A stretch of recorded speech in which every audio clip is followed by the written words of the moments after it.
Hey guys, welcome back to Jurassic Collectibles. So today we're going to continue our look at the favourite co-dinosaur line by looking at this guy. It's the green and feathered Tyrannosaurus Rex. So without further ado, let's break him out of his packaging. Always the most fun part of any review, breaking the dinosaur out of its little baggie. So here is the green T-Rex out of its packaging and on its display base. And as with the Spinosaurus, this one does not stand without its display base. A little bit disappointing. And actually getting this one on the display base was even more tricky than the Spinosaurus. It's a little bit tight fitting and sometimes the feet don't quite match the peg holes. So you have to do a lot of forcing, and I imagine you'd have to get an adult's assistance in order to get this to stand on its base properly. But what a stunning looking figure, really nice detail, really bright coloration and a really fearsome looking Tyrannosaurus Rex.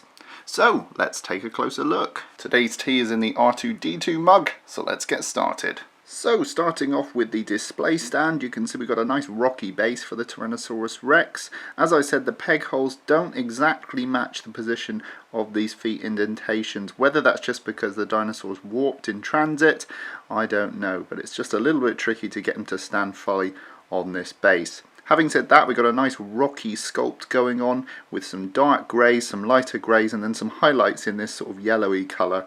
I'm not sure if the yellow highlights really work and whether that should have just been a light grey. Starting off with the head sculpt, you can see we've got something that's a little bit reminiscent of the Jurassic Park Lost World T-Rex. Not only in the coloration, but also in the sculpt, in the way that you've got these prominent head crests. It does remind me somewhat of the Lost World T-Rex.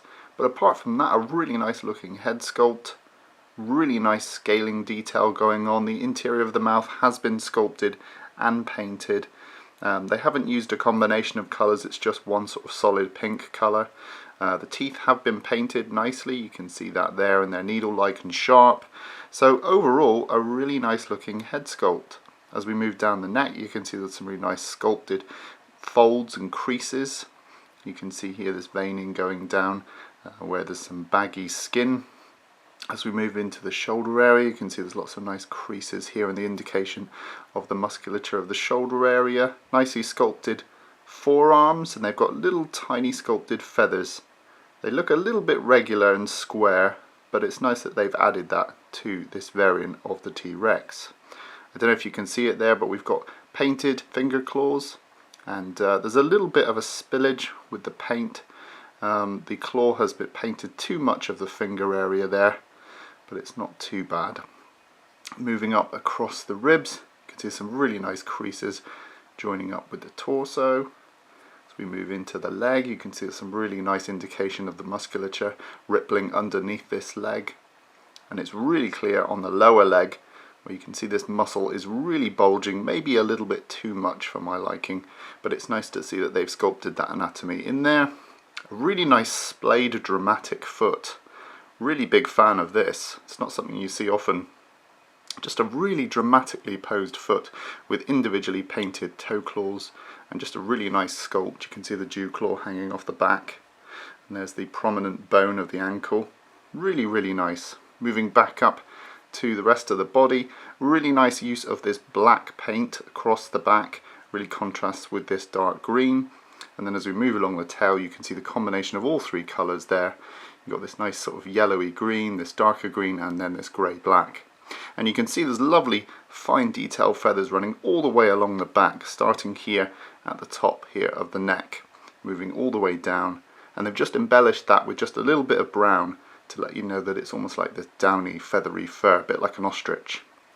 As we move along the tail, really nice little patterns going on with this dark grey. Then we come to the end where there's a nice little plume of feathers. Not too much, but just an indication here of a plume at the end. On the other side, we've got the same again as we move along. Really nice patterning of this dark grey-black. Lovely creases behind the back of the leg. And this pose obviously contrasts the other leg, so this one's more brought forward, which is really cool. You can see the muscles here are quite evident through the skin, and again prominent muscles going on here. Nice feeling of the skin being compressed here where the knee bends. Really cool. And as we move down to the foot, again really nicely sculpted and painted foot. I love the fact that the claws are higher up on the toe than we would normally get. It's more bird-like. You've got this little bit of skin underneath the toe. I think that's a really nice attention to detail. And as we move back up the leg to the torso, you can see here some nice creases going on across the torso area. And then we join that back up with the arm on the other side. You can see that there's little feathers there. Again, looking a little regular but very detailed in terms of their paint scheme. And then as we move back up the neck, you can see there's some really nice creasing, and then we're back to that head sculpt. So how big is this guy? Let's bring in the tape measure. You're looking at about 9.5 inches, which is about 24 centimeters. And in terms of the height to the top of the tail, you're looking at about 6 inches, which is about 15 centimeters. Size comparison time, let's bring in the favourite co Spinosaurus, recently reviewed on the channel, and link is down below. I can't actually get this Spinosaurus to stay on its base. I've even blue tacked it to the base, so standing on their bases is really becoming a problem with these figures. As you can see, he's toppling over. But it gives you some idea of the scale of these two next to each other, and I think they look pretty cool. And here's the Tyrannosaurus Rex next to the Papo baby Triceratops. And I think they look pretty nice displayed next to each other. And it gives you some idea of the level of detail that these favourite co-dinosaurs have. So there we have it, guys. That was today's look at the favourite co Tyrannosaurus Rex green variant with feathers and roaring posture. I think this is a great looking little figure. It's packed with detail. I love the fine feather work and the painting that's gone on to really bring those out. I think that's perfect. What I'm a little bit worried about is the actual practicality of standing these dinosaurs on their base. With the Spinosaurus, that one's already falling off its base, and this one was really tricky to get to even stand on its base. So I'm hoping that maybe with a little hot water and a little bit of some bending, I can get these dinosaurs to stand a little more naturally. But at the moment, that quality control issue is still there. Apart from that, everything about these figures is fantastic, and I would recommend, for the price, you definitely pick these up if you're a dinosaur fan.